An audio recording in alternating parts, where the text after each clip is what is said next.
Bienvenidos otra vez a Asamblea Anual de las Naciones Unidas en la sede del organismo en Nueva York. Acaba de finalizar el discurso el presidente de Indonesia, de acuerdo a lo que está pautado a la lista de oradores. Quien seguiría es la presidenta Cristina Fernández. Vamos a estar prestándole atención a la transmisión que estamos recibiendo en vivo para conocer si efectivamente la oradora que continúe es la presidenta Cristina Fernández. Es la despedida formal, como ocurre con cada uno de los mandatarios, lo que está ocurriendo ahora.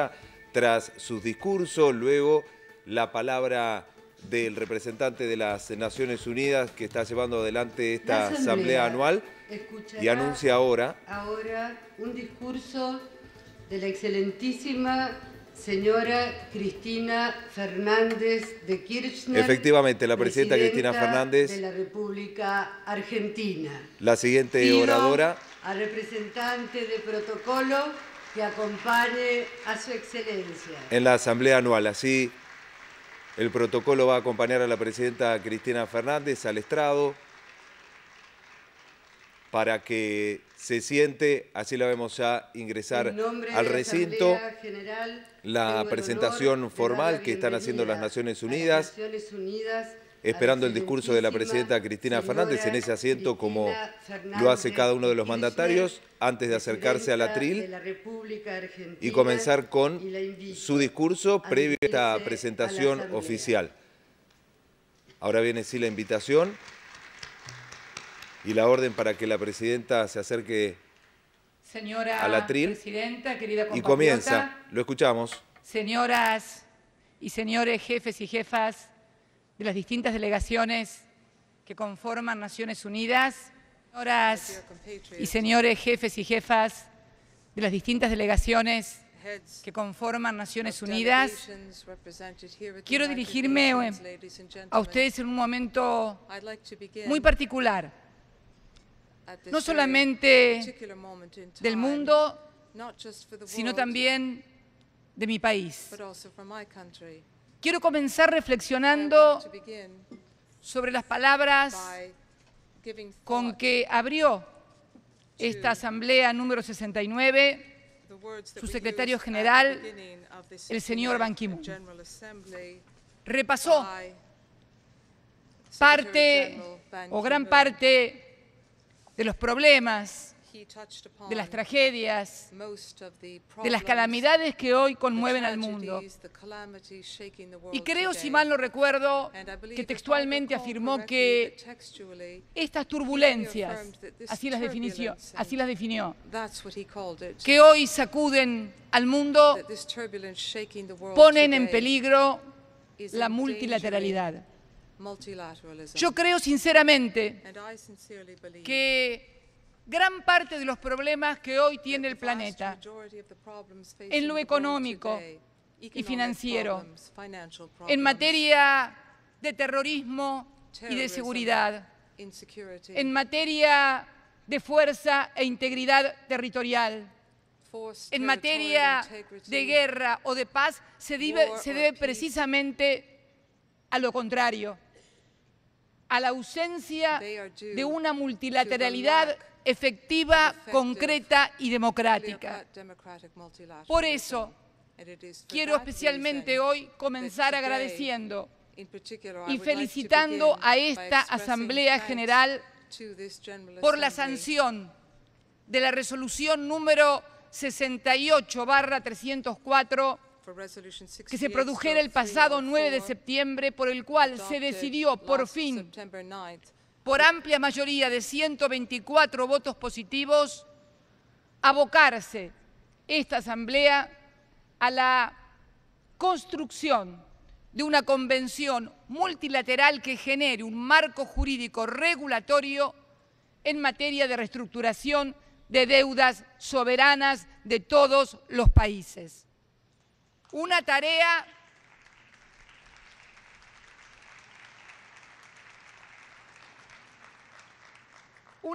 que nos debíamos.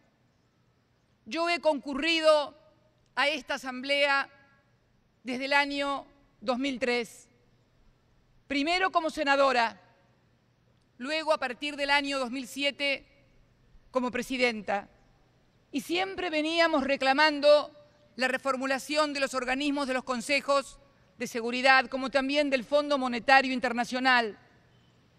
Partíamos de la experiencia de lo que le había sucedido a la República Argentina. Mi país, hoy me atrevo a decir en este contexto internacional y global, mi país, la República Argentina, es un triple leading case en materia económica financiera, en materia de terrorismo y seguridad, y también en materia de fuerza e integridad territorial.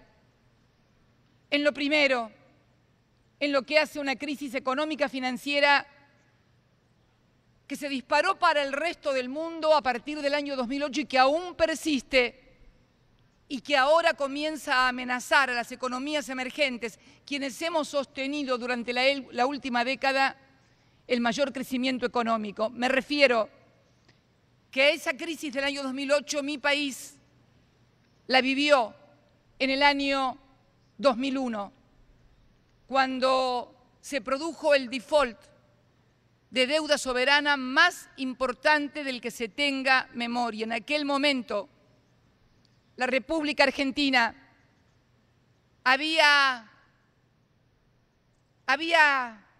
logrado, con la anuencia también de los organismos multilaterales, porque cuando se debe, señores, el 160% del PBI, la culpa no es solamente del deudor, sino también de los acreedores. Y desde la dictadura del 24 de marzo de 1976, pasando por la etapa del neoliberalismo, en la cual la Argentina era presentada como una alumna directa en las asambleas del Fondo Monetario Internacional, finalmente acumuló una deuda sin precedentes que la hizo implosionar, no solo en términos económicos, sino también en términos políticos. Llegamos a tener 5 presidentes en una sola semana. Allí nadie se hizo responsable de lo que había pasado en la Argentina. La Argentina tuvo que arreglarse como pudo.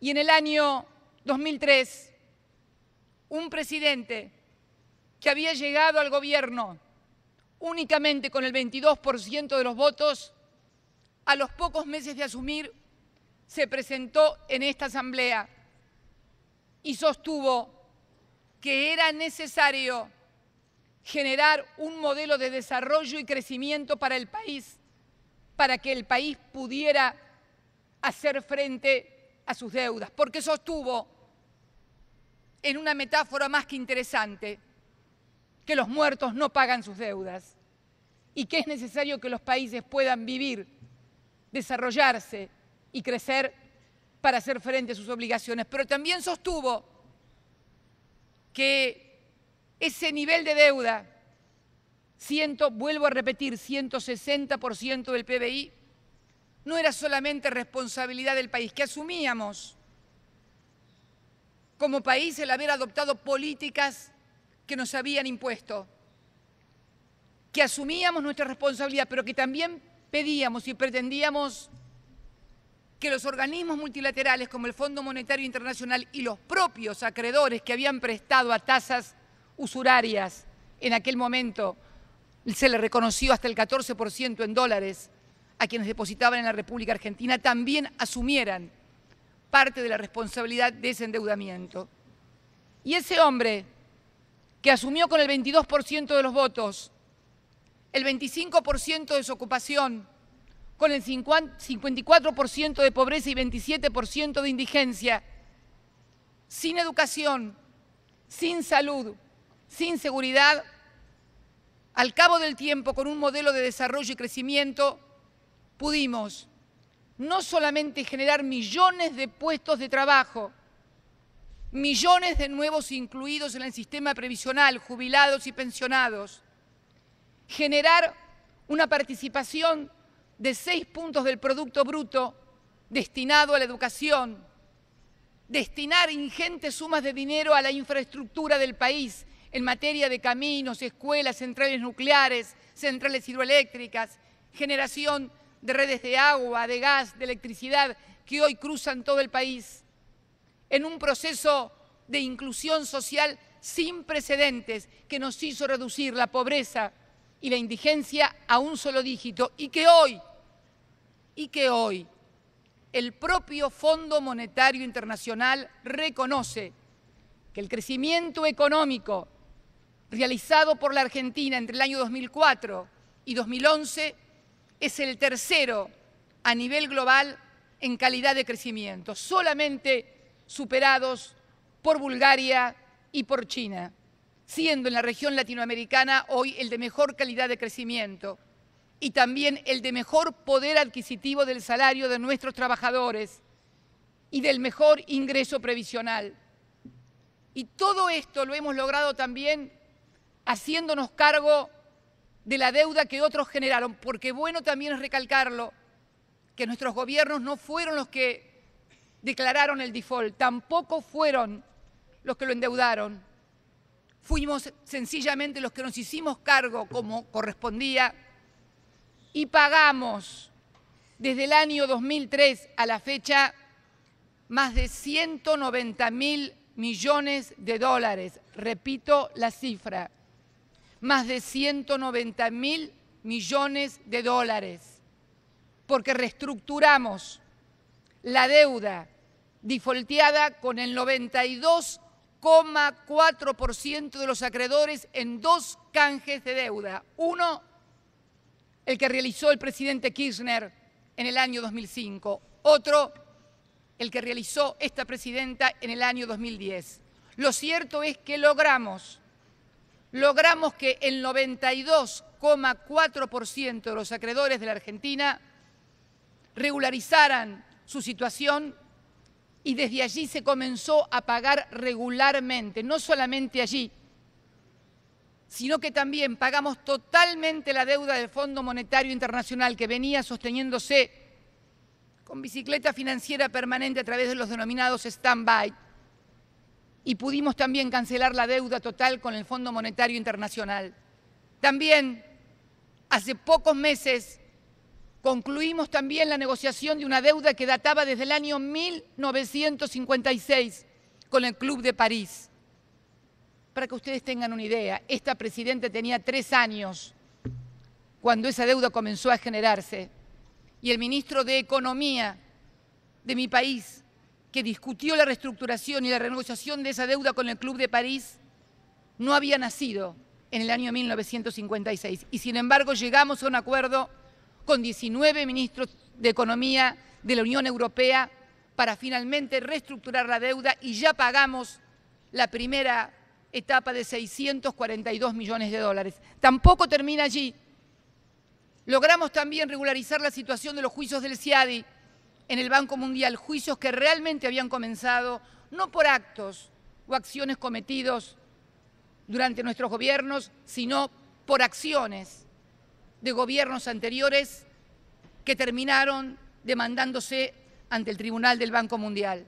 También allí lo solucionamos, como también llegamos a un arreglo con Repsol cuando decidimos recuperar el control de nuestros recursos energéticos y expropiamos el 51% de las acciones de la empresa petrolera. También reestructuramos esa deuda y llegamos a un acuerdo. Todo esto lo hemos hecho además con recursos propios, sin acceso al mercado de capitales, porque la Argentina, producto del default del año 2001, tenía vedado el acceso a los mercados de capital. Fíjense ustedes, un proceso de inclusión social sin precedentes. ¿Y por qué digo sin precedentes? Sé que algunos tal vez en mi país dirán que hubo durante la década de los 50 procesos de inclusión similares, pero ¿saben cuál es la diferencia? Que nosotros este proceso de inclusión lo iniciamos desde la bancarrota total y absoluta. En pleno default, logramos remontar el default, logramos incluir a los argentinos, logramos crecimiento social con inclusión, logramos desendeudarnos y hoy además tenemos una ratio de deuda de las más bajas del mundo. ¿Y dónde está el otro leading case del que quería hablarles? Lo que pasa ahora con la aparición de los denominados fondos buitres. No es un término acuñado el de los fondos buitres por ningún líder populista sudamericano. Tampoco es un término acuñado por ningún gobernante africano, pese a que los países del África también han sido grandes víctimas de estos fondos buitres. Uno de los primeros dirigentes a nivel global que los mencionó fue en esta asamblea, en el año 2002, el entonces primer ministro inglés Gordon Brown.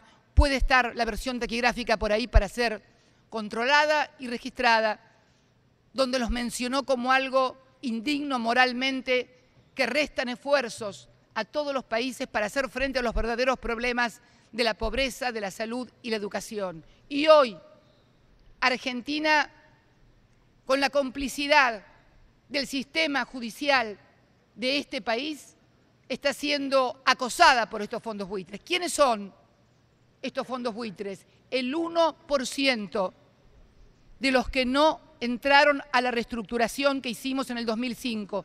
No podían entrar porque recién habían comprado bonos en el año 2008. Ustedes saben, son fondos que se especializan, su nombre así lo indica, en comprar fondos o títulos de países que han defaulteado su deuda o están próximos a hacerlo para luego no ir a reclamárselos al país, sino entablar juicios en distintas jurisdicciones y obtener así ganancias exorbitantes. Yo no hablaría de ganancias, porque lo que se le ha reconocido a ese 1% en un juicio aquí en la jurisdicción de Nueva York ha sido una tasa del 1.608% en 5 años en dólares. Díganme ustedes si hay alguna empresa, si hay algún emprendimiento, algún inversionista que logra una rentabilidad en dólares de más del 1.600% apenas en 5 años. Por eso el nombre de fondos buitres. Y hoy están obstruyendo el cobro de quienes confiaron en la Argentina de ese 92,4%. Y por eso yo celebro que esta asamblea haya tomado el toro por las astas y espero que entre este año y el próximo, antes de que se celebre nuevamente la Asamblea General del 2015, hayamos podido construir, porque de eso se trata, de un ejercicio de multilateralismo activo y constructivo, hayamos podido arribar a ese marco regulatorio de reestructuración de deudas soberanas para que ningún otro país le pase lo que hoy le está pasando a la Argentina. Un país que tiene capacidad de pago, voluntad de pago y que va a pagar su deuda pese al acoso de estos fondos buitres.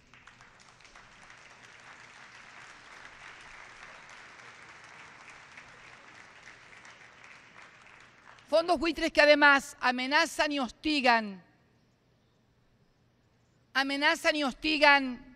con acciones sobre la economía de nuestro país, provocando rumores,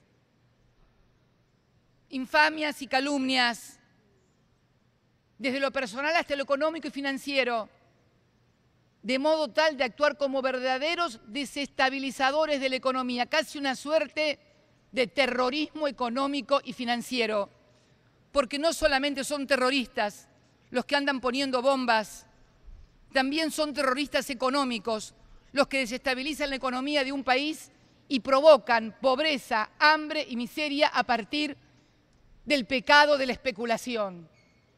Y es algo que debemos decirlo con todas las letras.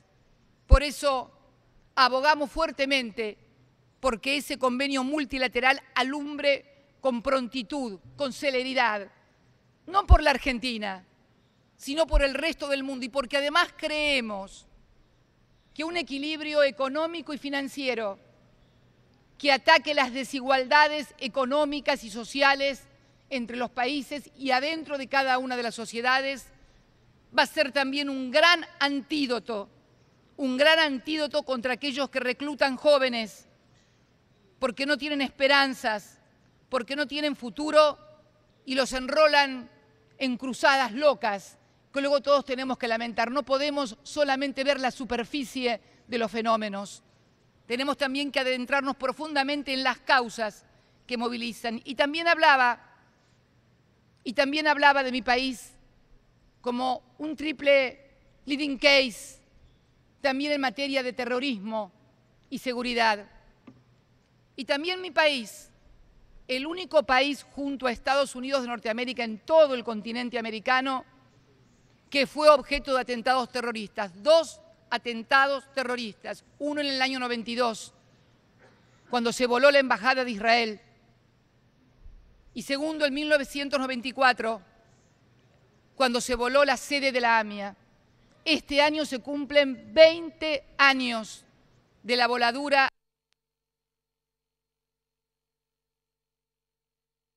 que encabezó el presidente Kirchner. Fue el que más profundizó y el que más hizo por develar quiénes eran los verdaderos responsables, no solamente porque abrió todos los archivos de inteligencia de mi país, no solamente porque creó una unidad fiscal especial de investigación, sino también porque reclamó, cuando en el año 2006 la justicia de mi país acusó a ciudadanos iraníes de estar implicados en la voladura de la AMIA, fue el único presidente, y luego también yo, que se atrevió a proponer, a pedir a la República Islámica del Irán que colaborara, que prestara cooperación con la investigación. Este pedido se produjo intermitentemente desde el año 2007 en adelante, 2007, 2008, 2009, 2010, 2011, hasta que finalmente la República Islámica de Irán accedió, porque antes ni siquiera podíamos tenerlo como parte de la agenda, accedió a una reunión bilateral que luego se llevó adelante y que motivó la firma entre ambos países de un memorándum de entendimiento de cooperación judicial. ¿Para qué? Para lograr que los ciudadanos iraníes que estaban acusados y que por supuesto viven en Teherán, en la República Islámica de Irán, pudieran declarar ante el juez. ¿Qué pasó cuando firmamos este memorándum? Pues pareció que se desataron los demonios, internos y externos. Las instituciones de origen judío que nos acompañaron todos los años se volvieron de repente en contra. Todos los años nos habían acompañado aquí a pedir la cooperación. Cuando se decide hacer la cooperación a través del instrumento, nos acusan de complicidad con el Estado de Irán. Lo mismo sucedió aquí en este país. Cuando los fondos buitres hicieron lobby ante el Congreso americano diciendo que nosotros éramos socios de la República Islámica, porque en ese momento no se le decía República Islámica como dicen ahora, se le decía a algunos el Estado terrorista de Irán. Hicieron lobby e inclusive en sus sitios de la web colocaban fotos mías junto a las del entonces presidente Ahmadinejad como si fuésemos socios. Hoy, esta semana, nos venimos a enterar que en un emblemático hotel de esta ciudad, el Waldorf Astoria, se reúnen el canciller de este país, el jefe del Departamento de Estado, con su par iraní.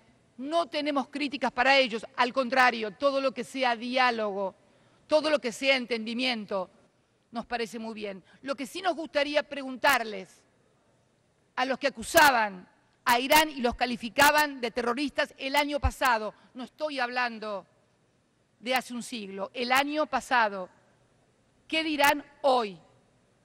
¿Qué dirán hoy los que el año pasado también, cuando hablaban de los que hoy conforman el ISIS, muchos de los que eran denominados como Freedom Fighter, que peleaban en Siria contra el gobierno de al-Assad, hoy forman parte del ISIS? Y yo creo que acá está el otro problema que tenemos frente a la inseguridad y frente al terrorismo, que desde las grandes potencias se cambia con demasiada facilidad el concepto de amigo, enemigo, de terrorista, no terrorista. Y el problema es que tenemos que definir de una buena vez por todas que no podemos seguir utilizando a la política internacional o a la posición geopolítica para poder dirimir posiciones de poder.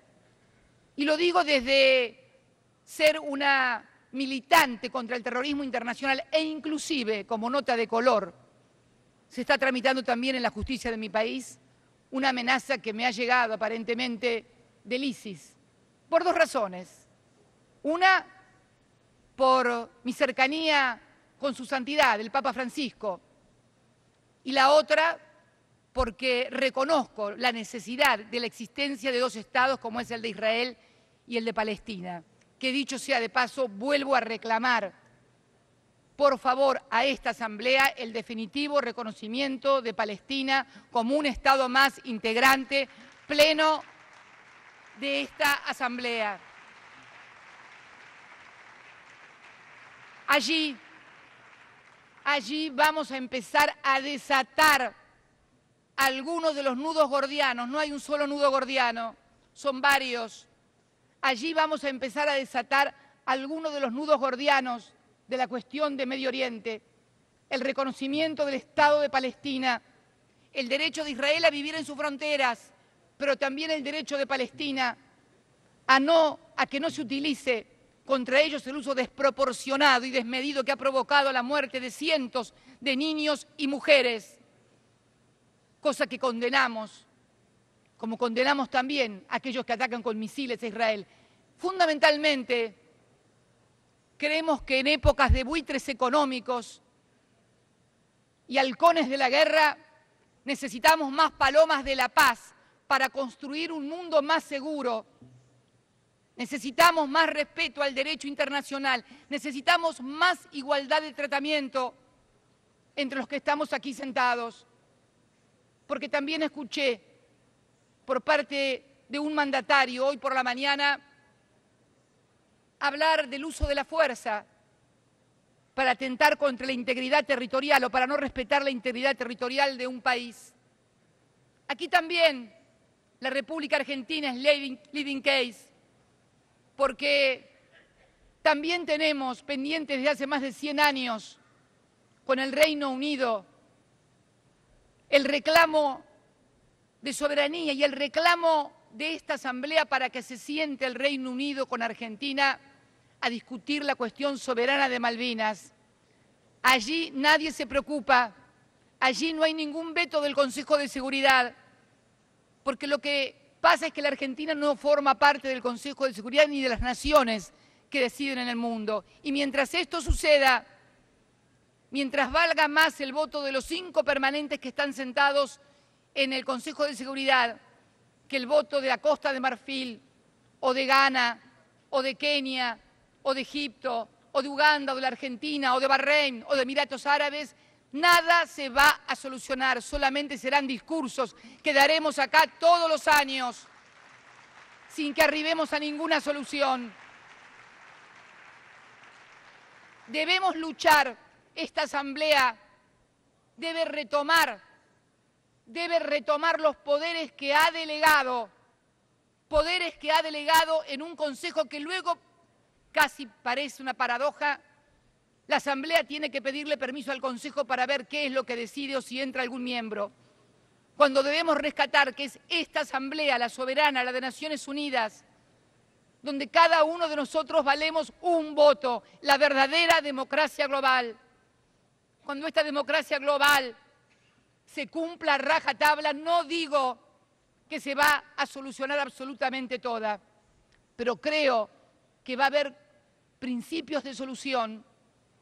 Yo no soy ni pesimista ni optimista, quiero ser realista. En todo caso, entre el pesimismo y el optimismo, elijo siempre el optimismo, pero con realismo, porque el optimismo sin realismo o es ingenuidad o es cinismo. Y no quiero ser ni ingenua ni cínica frente a todos ustedes. Quiero decirles realmente lo que pensamos desde mi país, desde ese lugar que viene reclamando desde hace mucho tiempo la reforma de organismos de seguridad, la reforma del Fondo Monetario Internacional. Fíjense ustedes, en el año 2003 parecía casi imprescindible reformar el Fondo Monetario Internacional. Hoy ya casi nadie se acuerda de pedir la reforma del Fondo Monetario Internacional porque ha perdido protagonismo en todas las decisiones. Es más, el propio Fondo Monetario Internacional y su titular y otra ex titular como Anne Kruger están pidiendo también una regulación en la forma de reestructurar las deudas soberanas, porque mientras no haya un tratado internacional aprobado por esta Asamblea, por más cláusulas que impongan las reestructuraciones, nunca faltará algún juez como Gries en algún lugar del mundo que diga que eso no vale nada y quiera aplicarle a un pobre país tasas usurarias para desangrarlo. Es eso lo que está pasando, porque en definitiva me parece lo que se quiere tirar abajo es la reestructuración de la deuda soberana que con tanto trabajo hemos realizado el pueblo argentino. Yo quiero también, porque antes de venir aquí estuve en Roma entrevistándome con otro compatriota que hoy ocupa un lugar de fuerte liderazgo, no solamente religioso, sino también moral y de ejemplo. Y quiero traer fundamentalmente el mensaje de paz, de construcción de la paz.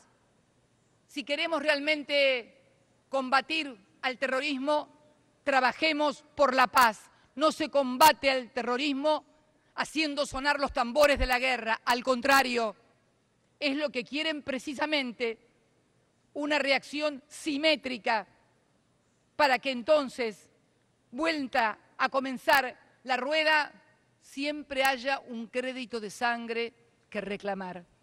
Por eso creo que es importante que reflexionemos profundamente acerca de estas cuestiones y traerles, por sobre todas las cosas, la certeza de que si esta Asamblea, si estas Naciones Unidas recupera su liderazgo, si esta Asamblea recupera su mandato ante la inobservancia por parte de muchísimos países de los derechos internacionales que sí le aplican a otros, pero que no reconocen para ser aplicados a ellos mismos, estoy segura que habremos contribuido fuertemente en la construcción de la paz, en la lucha contra el terrorismo, en la cual nadie va a estar ausente, pero fundamentalmente en dejarle a nuestros hijos un mundo mucho mejor del que hoy tenemos. Porque, y para finalizar, quiero recordar que el año pasado los problemas eran otros. El año pasado se hablaba de otros problemas y de otros peligros en materia de seguridad. Hoy han cambiado. Los que ayer eran malos, hoy no parecen tan malos. Los que ayer tenían que ser invadidos y arrasados, hoy parece ser que están colaborando para que el ISIS desaparezca. Y mañana, primero fue Al-Qaeda, y pregunto yo, Al-Qaeda y los talibanes, ¿dónde aparecieron? ¿De dónde sacan las armas? ¿De dónde sacan los recursos? Mi país no produce armas. ¿Quiénes son los que le venden las armas? Luego aparecieron los que iban a ser la primavera árabe y que finalmente resultaron no ser tan primavera, sino más bien algo de otoño y casi un invierno, en el cual pasaron de luchadores de la libertad también a personas que merecían ser perseguidas o encarceladas. Ahora es el ISIS, este nuevo engendro que ha aparecido terrorista, degollando gente por televisión en verdaderas puestas en escena, que uno se pregunta cómo, desde dónde, porque permítanme, me he tornado absolutamente desconfiada de todo, después de ver todas las cosas que han pasado y que las cosas que pasan en televisión, en esas series que tanto nos entretienen y nos divierten, son pequeñas ficciones al lado de la realidad que tenemos que vivir hoy como mundo. Por eso es bueno que nos preguntemos cómo va increciendo esto y cómo van surgiendo cada vez más y mayores problemas que le hacen decir al Papa que estamos viviendo prácticamente una tercera guerra. Es cierto, una tercera guerra que ya no es las guerras convencionales que vivimos en el siglo XX, sino que son guerras focales en donde realmente las únicas víctimas terminan siendo las poblaciones civiles. Por eso, dentro de unos instantes, en el Consejo de Seguridad del cual temporalmente formamos parte, queremos plantear alguna de estas cosas, algunos interrogantes. No tenemos certezas, no tenemos verdades absolutas, pero tenemos muchos interrogantes y queremos preguntárselos a aquellos que poseen mucha más información que nosotros, muchos más datos que nosotros, que cuentan con redes de información mucho más profundas que mi país. No sea cosa de que de tanta información, de tantos datos, se tenga mucha información, pero realmente se sepa mucho, pero realmente se comprenda poco de lo que pasa, porque hay que comprender lo que está pasando para poder encarar una resolución definitiva. Agradezco profundamente una vez más la voluntad política de los países, de los 124 países que acompañaron la resolución 68-304. Sé, como todos lo saben, de que hubo presiones también para que no tuviéramos ese número o para que no hubiera votación. Pero creo que el ejercicio de multilateralismo práctico, efectivo y democrático de esa resolución demuestra que no todo está perdido. Por el contrario, está en las manos de cada uno de nosotros, de cada uno de nuestros países, abordar la solución real y efectiva de los problemas que hoy tiene el mundo. Muchas gracias y muy buenas tardes a todos y a todas. Contundente discurso de la presidenta Cristina Fernández en la Asamblea Anual de Naciones Unidas, que comenzó destacando las palabras de Ban Ki-moon al inicio de esta asamblea y luego también agradeciendo, como lo hacía sobre el final, la votación de la asamblea sobre esta resolución que impulsa la creación de un marco regulatorio para las deudas reestructuradas soberanas, por lo que recibió el primero de los aplausos. También la crisis del 2001, la presencia del expresidente Néstor Kirchner en la asamblea del año 2003 y por supuesto también la reestructuración de las deudas y los fondos buitres, que ocupó la mayor parte de su discurso. Pero también tuvo tiempo sobre el final para referirse al terrorismo internacional, al atentado, a la AMIA y a la causa por Malvinas, pidiendo la modificación del Consejo de Seguridad, por lo que recibió además otro aplauso. También sobre el final, el reconocimiento de Palestina como Estado pleno de las Naciones Unidas, también un nuevo aplauso que recibió la mandataria argentina, palabras también que tuvo hacia el Papa Francisco. Vamos a ir compartiendo imágenes del Consejo de Seguridad, asamblea en el organismo, en las Naciones Unidas, que está dando comienzo. Así escuchamos al presidente Barack Obama, que está presidiendo esta asamblea del Consejo de Seguridad, en el que la presidenta, como recién lo acababa de señalar, va a participar en minutos, y en minutos nosotros también estaremos, por supuesto, con la palabra de la presidenta Cristina Fernández allí en el Consejo de Seguridad. Volvemos enseguida.